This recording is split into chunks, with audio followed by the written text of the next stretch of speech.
सास का घूंघट पार्ट 5। अब तक हमने देखा कि पंचायत के फैसले के अनुसार घर की सारी औरतें खंडहर में रह रही है। अब देविका के सामने सबसे बड़ी चुनौती ये है कि घर की औरतों को आत्मनिर्भर कैसे बनाया जाए। देविका ये सब सोच ही रही थी कि तभी उसकी नजर मिट्टी के बर्तनों पर गई। अरे, ये इतने सुंदर सुंदर मिट्टी के बर्तन किसने बनाए हैं? ये बर्तन तो माँ जी और चाची जी ने बनाए हैं। अरे वाह, इतने सुंदर बर्तन तो मैंने आज तक नहीं देखे। माँ जी, चाची जी, आपने ये कहाँ से सीखा? अरे बहू, ये तो हम बचपन से बनाते आ रहे हैं। ये स्टील, पीतल और कांच के बर्तन तो अब चले हैं। पहले तो मिट्टी के बर्तन में ही लोग खाना खाते थे। ठीक है, तो हम दोबारा से मिट्टी के बर्तनों में लोगों को खाना खाना सिखाएंगे। वीना दीदी और सुजाता भाभी, आप दोनों बताओ, आप दोनों को क्या क्या आता है? मुझे तो खाना अच्छा बनाना आता है। बस खाना बनाने के अलावा मैंने कभी कुछ किया ही नहीं। और वीना दीदी, आप बताओ, आपको क्या क्या आता है? पता नहीं, मैंने बचपन से यही सुना है कि लड़कियों को ये नहीं करना चाहिए, लड़कियों को वो नहीं करना चाहिए, इसलिए मैंने कभी कुछ किया ही नहीं। देविका, वीना को सिलाई, कढ़ाई और बुनाई बहुत अच्छी आती है। हाँ, आती तो है, लेकिन बहुत अच्छी नहीं। बहुत अच्छी भी आ जाएगी। अब देविका और बाकी सभी औरतें गांव में सबके घर जाती हैं और गांव की सभी औरतों से मिलकर कहती हैं, भाभी जी, अगर आपको अपने या अपने घर वालों के लिए कपड़े सिलवाने हो तो आप मुझसे ही सिलवाना। बहन जी, मिट्टी का चूल्हा, बर्तन या मटका बनवाना हो तो मुझसे ही बनवाना। मैं और विमला दीदी आपके घर के सारे बर्तन बना देंगे। भाभी, आप कभी किसी काम में व्यस्त हो और खाना ना बना पाओ ना, तो आप मुझे बता देना, मैं आपके घर के लिए खाना बना दूंगी। वो क्या है ना, आप तो सारा दिन खेतों में काम करती हो और कभी कभी खाना भी नहीं बना पाती होंगी, इसलिए। इस तरह घर की औरतें जी जान से अपने अपने कामों में लग जाती है। धीरे धीरे उनका काम बढ़ जाता है और वो अपने खंडहर को ठीक करने में लग जाती हैं। वहीं दूसरी ओर घर के सारे आदमी घर का काम संभाल नहीं पा रहे थे। अरे भाई कल्याण, चाय तो पिला दे, जमाना हो गया अच्छी चाय पिए हुए। आप भी ना घर के दामाद से क्या क्या काम करवाते हैं? अभी लाता हूँ चाय। कल्याण, तुम दामाद नहीं बेटे हो, इसलिए इस घर के सुख दुख, घर के काम और बाहर के कामों में तुम्हारा सहयोग तो होना ही चाहिए ना। इतने में कल्याण चाय बनाकर ले आता है। जैसे ही सचिन चाय पीता है तो उसके मुंह से चाय निकल जाती है। जीजा जी, ये क्या बनाया है, इतनी कड़वी चाय? इससे अच्छा तो करेले का जूस होता है। देख सचिन भाई, मैं तो ऐसी ही चाय बनाता हूँ, पीनी है तो पी, नहीं पीनी है तो अपने आप बना ले। मैं खाना बनाने जा रहा हूँ और अकेला नहीं बना सकता, आप में से कोई मेरी मदद करो। सचिन मेरी चाय की बुराई कर रहे थे ना, तुम जाओ अब खाना बनाओ। सचिन और मोहन दोनों खाना बनाने में लग जाते हैं। मोहन भिंडी काटकर कढ़ाई में छोड़ देता है और उसमें पानी डाल देता है। आपने भिंडी में पानी क्यों डाला? शायद पानी नहीं डलता, पता नहीं, लेकिन माँ ने कभी भिंडी में पानी नहीं डाला था। लेकिन बिना पानी के भिंडी बनेगी कैसे? मतलब गलेगी कैसे? बिना पानी के बनाएंगे तो चिपक नहीं जाएगी कढ़ाई से? पता नहीं, चलो देखते हैं कैसे बनती है भिंडी।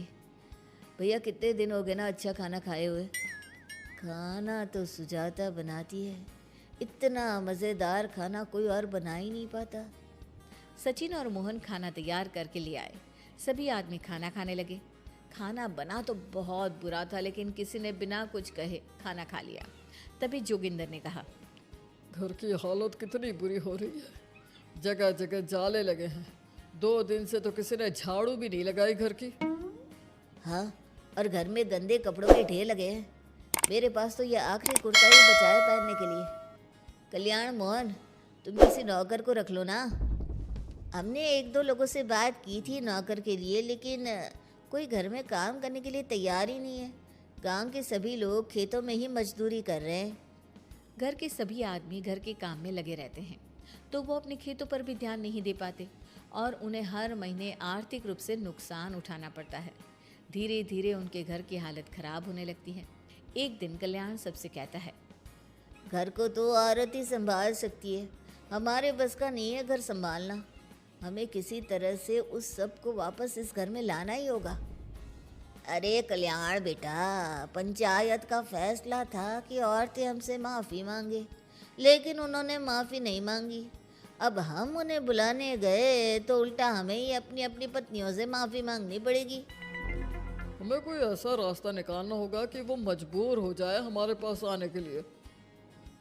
बापू, उन सभी ने अपने अपने काम शुरू कर दिए हैं, क्यों ना हम सबके काम में नुकसान कर दे, इससे वो मजबूर हो जाएंगे हमारे पास आने के लिए। भैया, ये कैसी बात कर रहे हो? इससे वो मजबूर नहीं होंगी बल्कि और भी ज़्यादा गुस्सा हो जाएंगी। मैं तो बोल रहा हूँ शराफत से जाकर माफ़ी मांग लेते हैं। मुझे यकीन है कोई माफ़ करे ना करे, माँ तो ज़रूर हमें माफ़ कर देंगी। नहीं सचिन, अगर हमने माफ़ी मांगी तो ये सारी औरतें हमारे सर पर चढ़कर नाचेंगी। हमें इनके सामने छोटा नहीं होना है। मोहन, कल्याण, तुम दोनों आज से ही काम शुरू कर दो। बस फिर क्या था, घर के सभी आदमी लग गए काम पर। मोहन और कल्याण रात को खंडहर में पहुंचे और उन्होंने सारे मिट्टी के बर्तन तोड़ दिए। उसके बाद वीना ने जो कपड़े तैयार करके रखे थे वो सारे कपड़े उन्होंने फाड़ दिए।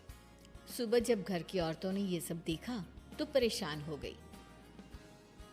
अरे, ये सारे बर्तन किसने तोड़ दिए? माँ, किसी ने मेरे सिले हुए कपड़े ही फाड़ दिए। ये हरकत कौन कर सकता है? और कौन करेगा भाभी, ये सब उन आदमियों की हरकत है। जब किसी तरह से हमें झुका नहीं पाए तो हमारे काम बिगाड़कर हमें परेशान कर रहे हैं। सभी औरतें दुगनी तेजी से काम में लग गई। उन्होंने दिन रात मेहनत की और उस खंडहर को महल की तरह बना दिया। उनके काम की तारीफ सुनकर दूर दूर के गांव से लोग आने लगे और उनसे अपना काम करवाने लगे। एक दिन सभी औरतें बैठकर खाना खा रही थी, तभी विमला ने देविका से कहा, देविका, हम कभी सोच भी नहीं सकते थे कि हम अपनी मेहनत से अपने लिए इतना बड़ा और इतना अच्छा घर बना लेंगे। देविका बहू, आज हमें इस बात का एहसास हो रहा है कि हम तो सिर्फ सांस ले रहे थे, जीना तो हमें तुमने सिखाया है। मुझे तो अब भी यकीन नहीं हो रहा कि मेरे पति की पहचान के अलावा भी मेरी कोई पहचान है। गांव के सब लोग मुझे सिर्फ मोहन की पत्नी के रूप में जानते थे, लेकिन अब सारा गांव मुझे जानता है। देविका, मैं कुछ ही दिन में इस गांव में एक अच्छा सा होटल खोलूंगी और मैं एक बुटीक खोलूंगी। मैं यहाँ गांव की लड़कियों के लिए एक स्कूल खोलना चाहती हूँ, यही मेरा सपना है। सभी औरतें खाना खाकर सो जाती है। रात बहुत ज़्यादा हो गई है, लेकिन देविका को नींद नहीं आ रही थी। तभी उसे किसी के कदमों की आवाज़ सुनाई दी। पहले तो देविका थोड़ी डर गई, लेकिन उसने हिम्मत करके उठकर देखा तो उसके सामने सचिन खड़ा था। सचिन, तुम यहाँ क्या कर रहे हो? कहीं तुम मेरा कोई नुकसान तो करने नहीं आए? मेरे पास तो किताबों के अलावा कुछ नहीं है, फाड़ना चाहो तो फाड़ सकते हो। देविका, मैं तुम्हारा कोई नुकसान करने नहीं आया हूँ, बस तुमसे माफ़ी मांगने आया हूँ। क्या? रात के अंधेरे में चोरों की तरह तुम मुझसे माफ़ी मांगने आए हो? प्लीज़ देविका, माँ और चाची को समझाओ कि वो बापू और चाचा जी से माफ़ी मांग ले और तुम सबको लेकर घर आ जाए। सचिन, तुम भी तो अपने बापू और चाचा को अपने साथ ला सकते थे ना, और माँ और चाची से माफ़ी मंगवा सकते थे ना। प्लीज़ देविका, मुझे माफ़ कर दो और घर चलो। कैसे माफ़ कर दूँ सचिन? तुमने मुझे मरने के लिए छोड़ दिया। अगर माँ और चाची हिम्मत करके मुझे अस्पताल ना ले जाती तो आज मैं और मेरा बच्चा जिंदा ना होते। ना तुम मुझे अस्पताल में देखने आए और ना ही अस्पताल से आने के बाद मेरा हाल चाल पूछा। मुझे तो छोड़ो, तुमने अपने बच्चे का चेहरा तक नहीं देखा और तुम मुझसे उम्मीद कर रहे हो कि मैं तुम्हें माफ़ कर दूँ? कभी नहीं सचिन। देखो देविका, हम सबको बहुत नुकसान हो रहा है। घर के काम की वजह से हम बाहर के काम पर ध्यान नहीं दे पा रहे। घर और जिंदगी दोनों अस्त व्यस्त है।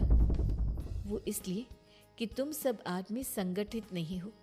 अपना दिमाग और ऊर्जा हमें परेशान करने में लगा रहे हो, और हम औरतें संगठित हैं। हम अपना दिमाग और ऊर्जा अपनी प्रगति में लगा रहे हैं। इसलिए हमने खंडहर को भी महल की तरह कर दिया और तुम्हारी हवेली खंडहर की तरह लगती है। सचिन देविका से बार बार माफ़ी मांग रहा है, क्या सचिन को अपनी गलती का सच में पछतावा है या फिर ये घर के आदमियों की कोई नई चाल है? ये जानने के लिए आपको हमारे आने वाले एपिसोड का इंतज़ार करना होगा। और हाँ, कमेंट करके हमें ये भी ज़रूर बताइए कि क्या देविका को सचिन को माफ़ कर देना चाहिए? क्या उसे सब कुछ भूलकर सचिन के साथ अपना घर बसाना चाहिए या फिर सचिन को भूल जाना चाहिए?